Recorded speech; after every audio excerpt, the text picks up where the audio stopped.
Hey neighbor, we're in the middle of growing our big sweet onions. Now for us here in the deep south, we plant our onions in November. We plant short day onions. But regardless where you live or what kind of onions you plant, these tips I give you today is going to help you grow those huge big onions. All right, so we planted our onions or transplanted our onions in November. These were onion plants that we grew out, pulled them up and transplanted them. They've been in the ground for almost a month, 30 days. They've gone through the transplant shock and you can see that we're getting that nice green growth now and they're doing well. This is the 1st of January for us and this is that moment in time for us onion growers in the south. We really want to keep our attention to these onions and keep them growing nice and healthy because it's important that we grow a lot of this top in the next 45 to 60 days so that then we can prepare to grow these big onion bulbs. Now the first thing we're going to talk about is weeds. You see that right there? That is a winter weed, and weeds in onions is one of the most problematic things. These things right here steal our nutrient, they steal our moisture, they just make it nasty when we have a bunch of weeds in our onions. So we want to keep our onions nice and clean and keep the weeds out of them. That is a problem. It's something we have to really stay on to do. We come out here pretty often and weed through our garden. I'm going to show you a couple of tools we use to do that. I got my old trusty rusty wheel hose set up in my onion and beet weeding configuration here. So I have my sweeps here. A lot of old timers call these beet sweeps or onion sweeps right here. And I got me one single tine cultivator on the back because I got a little gap in between my sweeps right here. But this is an ideal tool to weed those small plants such as onions and beets because I can get real close to my plant there. Now you got to be careful to get too close or you'll cut some of your plants off. But if we pay attention, we can get there and do pretty precise weeding.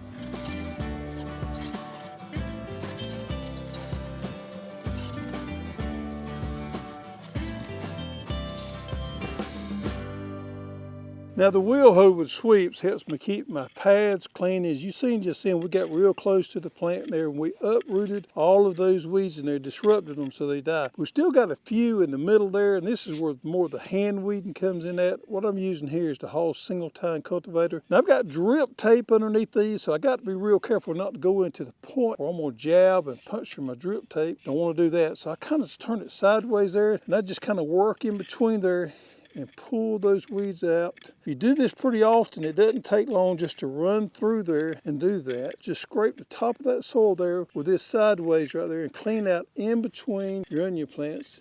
Get all those weeds out of there. Now every couple of days we come out here and weed our onions right here. Keeping these onions weed free helps us utilize all the fertilizer we put down through there and it just makes our onion bed look a lot better. When it comes harvest time, it's going to be a lot easier to harvest these onions when we keep our weeds at a minimum. So weed control is very important and can be very problematic on your onions, something that you really got to stay after. Now the next thing let's talk about is fertilizer, fertilizing your onions. Now for us, we grow our onions in the winter time, so it may be just a tad bit different from some of you guys up north here. But look here, I love organic fertilizers, and our product that we got right here, our complete organic fertilizer, is one of my favorite product. Now it's okay to use that as a pre-plant underneath these onions before you plant them. But this, along with most other organic fertilizers, do not convert or they do not become available to that plant well in cold soils. So I don't like to use that once I plant my onions because the microbes in the soil are not active and they can't convert these organic fertilizers, make them available to the plant. If you look at some of these organic fertilizers, they have bone meal, feather meal, and other things in there. Folks, these things just don't convert over quick enough to be available to your onions in cold weather. That's the reason I don't like to use a lot of organic fertilizers on my onion production. As a pre-plant, it's okay because I got it underneath there and it's going to release over a long period of time. But once my onions get up to this stage right here, and I really need to push them along and grow a big, healthy onion plant, to grow those big onions, I need to fertilize these things with something that's going to be available to that plant quick and the plant's going to love. And for the most part, I like to use synthetic fertilizers because they are more readily available in colder weather than organic fertilizers are. Now, for today's sake, we're going to talk about fertilizing without using our Hoss fertilizer injector. If you're using the Hoss fertilizer injector and injecting your fertilizer through your drip tape, we got other videos showing you how to do that. But today, I'm going to work on showing you how to fertilize with just side dressing. Side dressing means when we take these fertilizers and we side dress right next to the plant. Now, once I get to this stage right here, and I'm really trying to keep my onions growing, I like to fertilize them about every 10 to 14 days. Now, normally we rotate with a full fertilizer or a well-balanced fertilizer such as this 10-10-10 all in one, and then the next time we'll give them a nitrogen source. Here I'm showing how to side dress with my 10-10-10 all-purpose. We're just going to kind of sprinkle it maybe a couple of inches away from the base of the plant and run me a line through there. I do that with this well-balanced fertilizer that has nitrogen, potassium, and phosphorus in it and the minor elements in it, and it gives us everything it needs the next 10 to 15 days. Now the next application that I do, alternating with this 10-10-10 all-purpose here, is going to be a straight nitrogen source because onions are heavy feeders and they like a lot of nitrogen. Now early on at this stage right here, we like to use ammonia sulfate because sulfur is an important nutrient to the plant here, and the onions respond well to a application of ammonia sulfate. For the month of January for us, when we're growing these tops right here, it's good to alternate with that ammonia sulfate. Another product you can use is Chilean nitrate. Now Chilean nitrate is one of those abnormalities that is an organic fertilizer, nitrogen source that is readily available. So you can use either one of those, alternating with your well-balanced fertilizer and doing a side dress here